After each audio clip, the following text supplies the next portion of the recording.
মাহে রমজান এলো বছর ঘুরে, মুমিন মুসলমানের দারে দারে। মাহে রমজান এলো বছর ঘুরে, মুমিন মুসলমানের দারে দারে। রহমতেরি বাণী নিয়ে, মাগফিরাতের পায়গাম নিয়ে, এলো সবার মাঝে আবার ফিরে।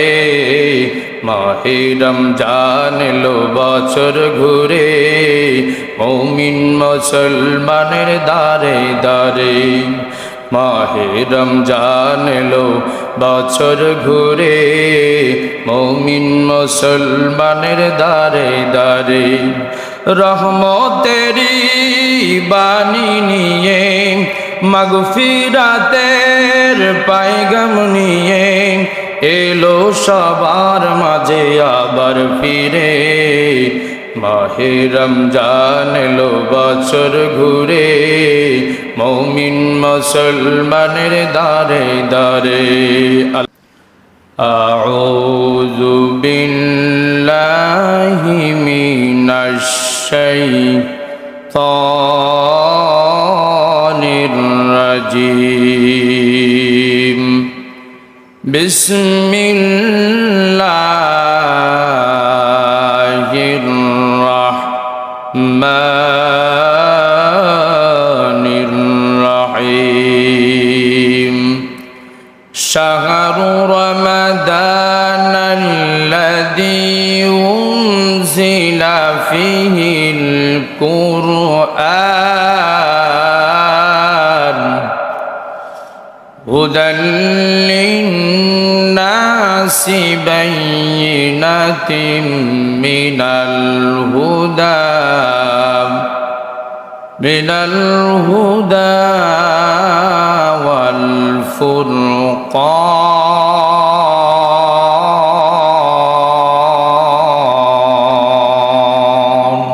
সম্মানিত হাজরিন, আমি আপনাদের মাঝে সূরাতুল বাকারার 185 নম্বর আয়াত তেলাওয়াত করেছি। আল্লাহ পাক যদি জবান থেকে কিছু বলার তৌফিক দান করেন, সবাই বলি আমিন। আমার সম্মানিত ভাইরা আমার, সূরাতুল বাকারা 185 নম্বর আয়াতে আল্লাহ রাব্বুল আমিন বলেন, শাহরু রমাদানাল্লাযী উনজিলা ফীহিল কুরআন হুদাল লিন্নাসি বাইয়িনাতিম মিনাল হুদা ওয়াল ফুরকান। আল্লাহ রাব্বুল আমিন বলেন, রমজান মাস এমন একটি মাস, যে মাসের ভিতরে আমি আল্লাহ রাব্বুল আলামিন কোরআনুল কারীম নাজিল করেছি মানুষের হিদায়াতের জন্য, দিক নির্দেশনা দিয়েছি, সত্য এবং মিথ্যাকে পার্থক্য করার জন্য, হক এবং বাতিলকে পার্থক্য করার জন্য, খোদাবৃত্ত অর্জন করার জন্য আমি আল্লাহ রাব্বুল আলামিন এই রমজান মাসে আমি আল্লাহ কোরআন নাজিল করেছি। কোন সুবহানাল্লাহ। আমার ভাইরা, তাহলে কোরআনুল কারীম এই রমজান মাস আসার কারণে আল্লাহ পাক রব্বুল আলামিন কিন্তু এই রমজান মাস আসার কারণে কোরআনুল কারীমের মর্যাদা বেড়ে গেছে, ঠিক না? রমজান মাসের মর্যাদা কিন্তু বেড়ে গেছে কোরআনুল কারীম আসার কারণে আসমান থেকে। কোন সুবহানাল্লাহ। আমার বন্ধুগণ শোনেন, আল্লাহ রাব্বুল আলামিন এত দয়া, এত আল্লাহ পাক আপনাকে আমাকে ভালোবাসেন। রমজান মাস যখন শুরু হয়ে গেছে, ওই আসমান থেকে আপনার আমার মালিক প্রথম আসমানে এসে বান্দাদেরকে ডাক দিতে থাকেন, বান্দারে আমার কে কে কে আছো, ক্ষমা প্রার্থনাকারী আমি আল্লাহ রব্বুল আলামিন তোমারে আমি ক্ষমা করে দেব। আল্লাহ পাক রব্বুল আলামিন দ্বিতীয়বার ডাক মেরে বলেন, বান্দারে, ও বান্দা, কার তোমাদের রিজিকের ঘাটতি আছে আমার সাথে বলো। নামাজের পাঠিতে এসে আমার কাছে নামাজ আনতে চাও, আমি আল্লাহ রব্বুল আলামিন তোমার রিজিকের ব্যবস্থা আমি আল্লাহ আসমান থেকে করে দেব। আমার ভাইরা, দ্বিতীয় আল্লাহ রব্বুল আলামিন বান্দাদেরকে ডেকে বলেন, বান্দারে, রোগগ্রস্ত আছো নাকি, বিপদে আছো নাকি, তুমি কোনো বিপদে পড়েছো নাকি আমার জমিনে, তুমি কোনো বিপদে পড়েছো নাকি বান্দারে? যদি পড়ে থাকো আমার কাছে তুমি চাও, আমি আল্লাহ রব্বুল আলামিন তোমার দিতে দেরি করব না। আমার ভাইরা,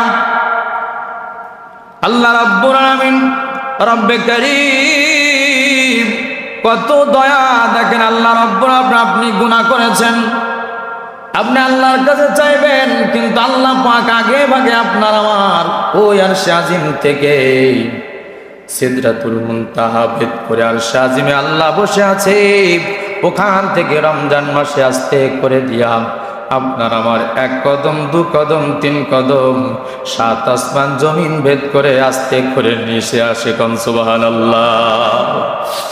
আমার ভাইরা, রব্বে কারীম এসে বান্দাদেরকে বলেন, ইয়াতুলু আল ফজরি, ওই যে বিপদে পড়েছেন আপনি, আমি রিজিকের আপনার আমার ঘাটতি পড়েছে, আল্লাহ দিন থেকে শুরু করে ইয়াতলুল ফজর, আল্লাহ দিন থেকে শুরু করে ফজর পর্যন্ত আল্লাহ আপনার জন্য ডাকতে থাকে। আল্লাহু আকবার। আল্লাহ নিজেই ডাকতে থাকে, বান্দা গুনাহ করেছো, এসো আমার কাছে। ফজর পর্যন্ত আল্লাহ ডাকতে থাকে আসমানে। আল্লাহু আকবার।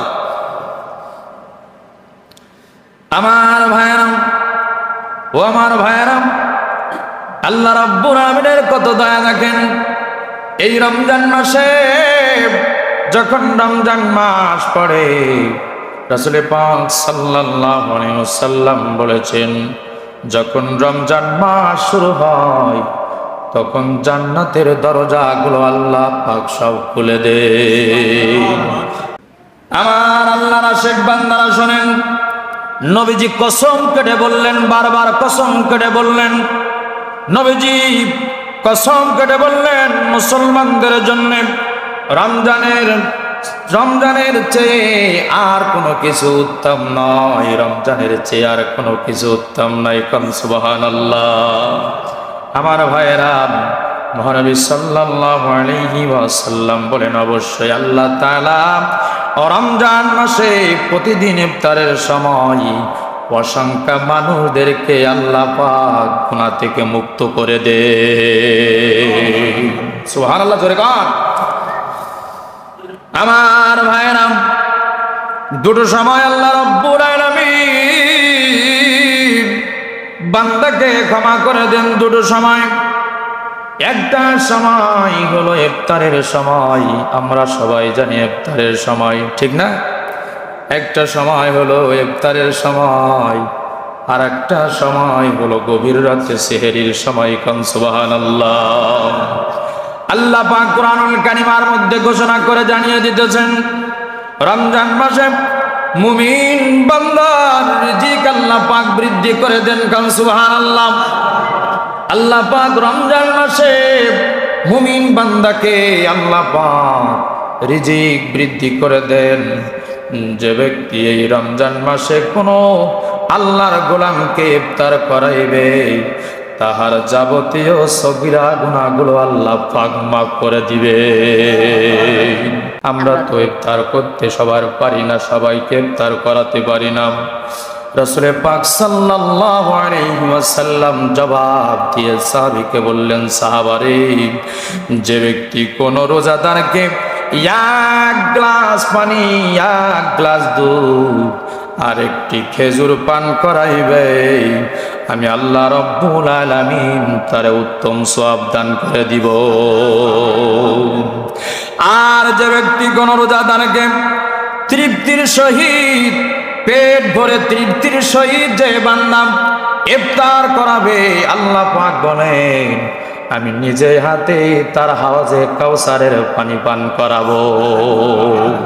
আল্লাহ রব্বুল আমিন বলেন এমন হাওজে কাউসারের পানি পান করাবো, বান্দা জান্নাতের মধ্যে ঢুকবে, জান্নাতের মধ্যে আজীবন থাকবে, পিপাসা আর লাগবে না, পিপাসা আর লাগবে না, পিপাসা তৃষ্ণার্ততা আর লাগবে না। ও আমার ভাইরাম, ওই মাঠ যাহার প্রথম ভাগে রয়েছে, যাহার প্রথম ভাগে রয়েছে আপনার আমার রহমত, আর দ্বিতীয় ভাগে রয়েছে আপনার আমার দোজখ থেকে, গুনাহ থেকে মাফ পান। সুবহানাল্লাহ। আমার ভাইরাম, আর আল্লাহ রব্বুল আলামিন তৃতীয় ভাগে আপনার আমার দোজখের আগুন থেকে আল্লাহ পাক কাল কিয়ামতের দিন মাফ করে দিবে। সুবহানাল্লাহ। আমার মুসলিম একরাম ভাইরা বন্ধনেরাম, বিশ্বনবী জবাব দিয়ে বলতেছে, তার মুখশ্রিত বাণী দিয়ে বলতেছে, নবীজি জবাব দিয়ে বলতেছে ধ্বংস হয়ে যা কইল, ক্ষতিগ্রস্ত কইল যে বান্দা রমজান মাস পেল। বলেন কি পেল? রমজান মাস পেল, কিন্তু আল্লাহর কাছ থেকে গুনাহ মাফ করতে পারলো না, ওই বান্দার জন্য ধ্বংস হোক। নাউজুবিল্লাহ। আমার ভাইরা, দ্বিতীয় নবীজি প্রশ্ন করতে, নবীজি বলতেছেন ও বান্দারা শোনো, ধ্বংস হোক ওই সকল লোক, ধ্বংস হোক ওই বান্দা যে বান্দা জীবদ্দশায় মা বাবাকে পেল, কিন্তু মা বাবাকে খেদমত করতে পারলো না, তার উপরে ধ্বংস অনিবার্য হোক। সুবহানাল্লাহ, নাউজুবিল্লাহ। ঠিক না? তৃতীয় আপনার আমার সাহাবায়ে কেরাম রাসূল পাক সাল্লাল্লাহু আলাইহি সাল্লাম বলতেছেন ধ্বংস হোক ওই মানুষের যে বান্দা, ও আমার ভাইরা, যে বান্দা রাসূলের কথা শুনে দুরূদ পড়ল না, ওই বান্দার উপরে ধ্বংস অনিবার্য। নাউজুবিল্লাহ। তাহলে নবীর কথা শোনার সাথে সাথে কি করতে হবে? সাল্লাল্লাহু আলাইহি ওয়াসাল্লাম। আর মা বাবা আপনার আমার বেঁচে থাকলে তাদেরকে খেদমত করতে হবে কিনা বলেন? করতে হবে না? তাদেরকে খেদমত করতে হবে। যদি তাদেরকে খেদমত করতে পারেন, আপনি আপনার জান্নাত কিনে নিবেন। আর যদি আপনি আমি না খেদমত করেন, তাহলে আপনার জাহান্নাম ছাড়া উপায় নাই। ঠিক না? জাহান্নাম ছাড়া উপায় নাই আমার ভাইয়েরা। তাহলে নবীজি ধ্বংসর কথা বললেন। আমরা বছর চলে যায়, মাস চলে যায়, বয়স চলে যাইতেছে, লালটু ভল্টু, লালটু ভল্টু, সাত্তার, রেজাউল, আপনার আমার মাহমুদুল হাসান, ও আমার ভাইরা সবই একই রকম থেকে গেলাম, কোনোদিন তো পরিবর্তন হলাম না। হলাম? রমজান মাস আসছে, বছরে বছরে রমজান মাস আসে, বছরে বছরে রমজান মাস আসে, সেই মানুষের নামই থেকে গেলাম, সেই ইমান সেই নামাজ থেকে গেল, কিন্তু কোনোদিন পরিবর্তন হলাম না, লালটু কোনোদিন ভল্টু হলাম না। আমার ভাইরা, নামাজ পড়লাম, বাড়ি গেলাম, আবার যা তাই করলাম, আল্লাহর দরবারে আপনার কোনো কিছু কাজে আসবে না। ঠিক না? কোনো মূল্য নেই আল্লাহর কাছে, কোনো দাম নেই, আল্লাহর দরকার না আপনার, আল্লাহর আপনার দরকার না। আল্লাহ আপনাকে সৃষ্টি করেছে, ঠিক আছে, 18,000 মাখলুকাতের সৃষ্ট মাখলুকাত, শ্রেষ্ঠ মাখলুকাত করে আল্লাহ রাব্বুল আলামিন প্রথম নম্বরে আপনাকে আমাকে দুনিয়ায় পাঠিয়েছে, ঠিক আছে, কিন্তু আল্লাহর ইবাদত না করলে আল্লাহ কিন্তু আপনার ছাড় দিবে না, আপনার আল্লাহ চিনবে না। চিনবে? চিনবে না। কারণ আল্লাহ পাক রব্বুল আলামিনের ইবাদত করার লোক আছে কিনা বলেন? আছে কিনা? আল্লাহর ইবাদত করার লোক আছে, আল্লাহর ইবাদত করার কোটি কোটি কোটি কোটি কোটি কোটি ফেরেশতা আছে। কোন সুবহানাল্লাহ। একটা ফেরেশতা আপনার আমার একবার একদল ফেরেশতা ওই সিদরাতুল মুনতাহা ওই মাবনের মধ্যে একবার আপনার আমার তওয়াব করে যাবে, নামাজ পড়ে যাবে, কিয়ামত পর্যন্ত ওই ফেরেশতা ওই দল আর ফিরে আসবে না। ওই ফেরেশতা আর ওই দল আর ফিরে আসবে না। এই কাতারে ওই সিদরাতুল মুনতাহায় ফেরেশতারা আল্লাহর ইবাদতে মশগুল আছে, সিজদায় মশগুল আছে। এক ফেরেশতা চক্কর দিবে, কিয়ামত পর্যন্ত ওই ফেরেশতা আর ফিরে আসবে না। তাহলে এবার হিসাব করেন, ক্যালকুলেটর কাজে আসবে না, কম্পিউটার কাজে আসবে না। আল্লাহর কত ফেরেশতা আছে আল্লাহর মশগুলে, কোন সুবহানাল্লাহ। তাহলে এবার বলেন, আপনার কি কোনো কাজে আসবে নাকি? বলেন, কাজে আসবে? কোনো দরকারই না। আল্লাহ আপনি যদি ইবাদত না করেন দরকারই না। তবে আপনি যদি ইবাদত করেন আপনি জান্নাত পেতে পারেন, ঠিক না? আপনার দায়িত্ব, এটা আপনার ব্যক্তিগত ব্যাপার। আপনি যদি জাহান্নাম কিনে নেন, এই দুনিয়ায় জাহান্নাম কেনা যাবে, যাবে না? জাহান্নাম কেনা যাবে। আপনি ফেন্সিডি জুয়া খেলতেছেন, মদ গাঁজা খাচ্ছেন, খান, সমস্যা নাই, কোনো সমস্যা। আল্লাহ কোনো যায় আসে না, আল্লাহ ছেড়ে দিতে কোনো যায় আসে না। নামাজ পড়তে না আসেন, ইমাম বললো না বললো যা বলো, কোনো ব্যাপার না। কিন্তু ইমামের দায়িত্ব হলো কি? ডাকা, তুমি এসো না, এখানে এসো, ঠিক না? ওকে তো আমার ইসলাম বলেনি যে তুমি লাঠি মেরে ওকে কি করো, নিয়ে এসো না। আমার মুখের কথা যদি ভালো লাগে, অন্য মানুষের কথা যদি ভালো লাগে, আর একজন মানুষের কথা যদি ভালো লাগে, হিদায়াত যদি পান, আল্লাহ আসমান থেকে হিদায়াত পাবে, কিন্তু চেষ্টা করতে হবে, ঠিক না? একজন মানুষ চেষ্টা করলো, আমি বলতেছি ভাই নামাজে আসতে হবে, আমি না আসেন, কোনো বাধা না। আমার 3 বার বলার কথা, বারবার দাওয়াত দেওয়ার কথা, আপনি যদি না আসেন তা আপনি জাহান্নাম ছাড়া আপনার কোনো উপায় নেই। কারণ আপনি ধরবেন না তো, আপনার ব্যক্তিগত ব্যাপার এটা। নামাজ পড়েন না পড়েন যা করেন, আপনার ব্যক্তিগতভাবে কারো হস্তক্ষেপ করা যাবে? হস্তক্ষেপ ছাড়া। আপনি যদি নিজেই জাহান্নাম কিনে নিতে চান, যান না, কোনো সমস্যা না। কিন্তু চিন্তা করেন, আপনার এই সন্তান, এই স্ত্রী কত মধুর, এদের ছাড়া আপনি বাঁচেন না, ঠিক না? কারণ এদের ছাড়া 1 সেকেন্ড আপনি, সন্তান যখন ডাক দেয় বাবার, সকল কাজ যত কষ্ট হোক না কেন, সকল কাজ সব ভুলে যায়। সুবহানাল্লাহ, কন না, ঠিক না? কন সারা সন্তান আছে, একটা ডাক দেয় বাবা বলে, সব শেষ। সম্মানিত বাস্তব যেটা, সম্মানিত ভাইরা আমার, তাহলে ওই যে স্নেহ ভালোবাসা, ওই সন্তানের ডাক হয়ে আপনি সব ভুলে যাচ্ছেন। কিন্তু কাল কিয়ামতের দিন এই ফিতনায় দাঁড়াবে। স্ত্রী সন্তানে একটা শাড়ি না দিতে পারলি, এই ঈদে যদি একটা শাড়ি না দিতে পারেন, কি হবে তা ঠিক নেই, ঠিক না? কি হবে তা ঠিক না। আর কথাও বলতে চায় না, কিছু কিছু স্ত্রী আছে কথা বলতে চায় না। আর বছর শাড়ি দিলে এবছর দিনই তোমার মতন বড়ায় বাবা বেড়ে যুদ্ধাতি কথা কেনা, ঠিক কিনা? তাই বাবা বেড়ে যুদ্ধাতি আমাদের দরকার নেই, তোমার সংসারও এত ভালো লাগবে না, ঝামেলা। স্ত্রীরও ফাঁকি দিচ্ছে আপনার, এই দুনিয়া আপনার ফাঁকি দেবে না। এই দুনিয়া আপনার কিন্তু না, এই দুনিয়া আপনার কিন্তু না।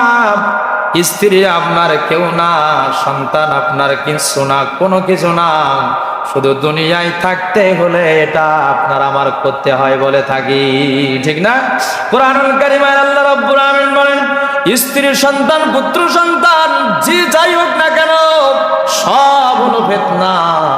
আর তুমি যদি এই দুনিয়া থেকে আমল করে যেতে পারো, আল্লাহর কাজ করে যেতে পারো, কোরআনের কাজ করে যেতে পারো, ইসলামের শরিয়াতের কাজ করে যেতে পারো, কবরে ওটাই হবে তোমার সঠিক আমল। আর হাসরের মাঠে আল্লাহ পাক যখন আপনার আমল নামা দেখবে বান্দা সব করেছিল, সব বোঝায় রেখেছিল, এর জান্নাত ছাড়া আমি আর কিছু দেব না। কোন সুবহানাল্লাহ। যে মুসলমান বুদ্ধিমান, যে ব্যক্তি বুদ্ধিমান, সে সংসারও দেখবে, আবার ইসলামের পথে থাকবে, আবার আপনার আমার কোরআনের কথা বলবে, আলেমদের কথা শুনবে, আবার আলেমের কথা মানবে, আবার ভালো ভালো মানুষের কথা মানবে। আমার ভাইরা সব বোঝায় রেখে যে বান্দা যেতে পারবে কবরের মধ্যে, ওই বান্দা সফল কিনা। আর যে বুকা, সে ব্যক্তিগত পার্সোনালিটি, ব্যক্তিগত, সে ওই নিয়ে থাকবে যে আমার যাই হোক, মরি গেলি তো মাটি হয়ে যাবে, আল্লাহ হয়তো বা চলবে না। হিন্দুদের যে পাশ্চাত্য, সেটা মনে করে কিছু আছে না, অধিকাংশ এবং সবটাই হিন্দুদের জাত মনে করে কি, যা করতে মরি গেলি আর কি হবে, কেউ তো দেখতি না। এখন তো হয়তো দেখতি কেউ কবরে গেলে তো তা হবে, কিন্তু আল্লাহ পাক কুন ফায়াকুন, কোন বলবে, আল্লাহ কি বলবে, কোন একটা কথাই বলবে কোন, আল্লাহ হয়তো বলাও লাগে না, যে ইশারা করলেই কি হয়ে যাবে, সাথে সাথে যা ছিল শরীরে এই দুনিয়ায় যা ছিল, যা ছিল, যে চামড়া যা ছিল, হাড় ছিল, যা ছিল, সাথে সাথে আল্লাহ পাক তৈরি করে দিবেন। সুবহানাল্লাহ। আল্লাহর কি কারিশমা! ইন্নাল্লাহা আলা কুল্লি শাইইন কাদির, ইন্নাল্লাহা আলা কুল্লি শাইইন কাদির, ইন্না বাতশা রাব্বিকা লাশাদীদ। আল্লাহর ক্ষমতার চাইতে বড় ক্ষমতা আর কিছু আছে? আমার ভাইয়েরা, তাহলে কোরআনুল কারীম যদি আপনি আমি মানতে পারেন, আল্লাহ পাক আপনাকে আমাকে রমজান মাসে বরকত দিয়ে দিবে কিনা বলেন? বরকত দিয়ে দিবে। এই কোরআনুল কারীম বরকতের এই মাস, এই কোরআনুল কারীম এই মাসে আসার কারণে আল্লাহ পাকের এই বরকত আপনি আমি দেখেন কত ভরপুর। সুবহানাল্লাহ। আমার ভাইয়েরা, এত ভরপুর দেখেন, বাড়িতে কিচ্ছু নাই, কিন্তু আল্লাহ পাক সকাল বেলায় কি কেমন করে দেখেন, আল্লাহ পাক সব জোগাড় করে দিয়ে দিলেন, ঘর ভর্তি তরকারি দিয়ে দিলেন, কত সুন্দর মাছ, তৈ মাছ আপনার আমার বাড়ি দিয়ে দিলেন। কোন সুবহানাল্লাহ। কোনো ঘাটতি নেই, মিষ্টির ঘাটতি নেই, কলার ঘাটতি নেই, তরকারির ঘাটতি নেই, কোনো কিছু ঘাটতি নেই। কোন সুবহানাল্লাহ। বরকত আছে না? পা ফেললি বরকত, পা ফেললি বরকত। আমার ভাইয়েরা, এ বছর থেকে ও বছর জং ধরে যায়, কলবে যেমন অনেক মানুষের জং ধরে গেছে, ছুরি যেমন কোরবানির করার পরে আর কাজে লাগে না, এক এক সময় লাগে, এক এক সময় লাগে, ছুরিটা জং ধরে যায়। কোরআনুল কারীম রেখে দিলাম, কত সবর পড়ে গেল, কত ঝুল পড়ে গেল। আল্লাহ রাব্বুল আলামিনের কি কারিশমা! রমজান মাস আসার সাথে সাথে ধুলাবালি সব সাফ করে সুন্দর করে বান্দা কোরআনুল কারীম সামনে নিয়ে পড়তে থাকে। কোন সুবহানাল্লাহ। মিসকের ধার ধারে না, বিরাসের ধারে ধারে না, সকালে একবার বিরাস করে। ও আমার ভাইয়েরা, রমজান মাস যখন এসে যায়, ও আমার বলেন তো দেখি কয়বার করে তার ঠিক নাই। সুবহানাল্লাহ না? ঠিক না? কত সুন্দর করে বিরাস কাতন করে পরিষ্কার রাখে, যে দুর্গন্ধ যেন না হয়, একটা মানুষের পাশে গেলে যেন কি হয়, দুর্গন্ধ না হয়। সুবহানাল্লাহ। আমার ভাইয়েরা, প্রতিযোগিতা হয়, প্রতিযোগিতা হয়। দেখেন রমজান মাসে কি প্রতিযোগিতা হয়! এক একটা মানুষ বলে তুমি কয়টা রোজা রাখছো, আর একজন বলে তুমি কয়টা রোজা রাখতো। ছেলে মেয়েরা, ছোট ছোট মানুষেরা দেখবেন তারা গন্ডগোল করে, বলে আমি আজকের অর্ধেক ভাঙছি, আবার কালকের অর্ধেক থাকবো। গান সুবহানাল্লাহ। কি মধুর বাণী! আল্লাহর আরশে জোশ লেগে যায়, আল্লাহর আরশে জোশ লেগে যায়, ওই সংসারের মধ্যে আল্লাহ পাক বরকত ঢুকিয়ে দেয়। ওই সংসারের মধ্যে আল্লাহ বরকত। ওই যে ছোট ছোট মানুষেরা কথা বলে কত সুন্দর করে, আল্লাহ পাক ওই সন্তানরা যখন কথা বলে যে বাবা আজ আমি রোজা রাখবো, যখন এই কথা বলার সাথে সাথে ফেরেশতারা আসমান থেকে নেমে আসে ওই সংসারের মধ্যে। কোন সুবহানাল্লাহ।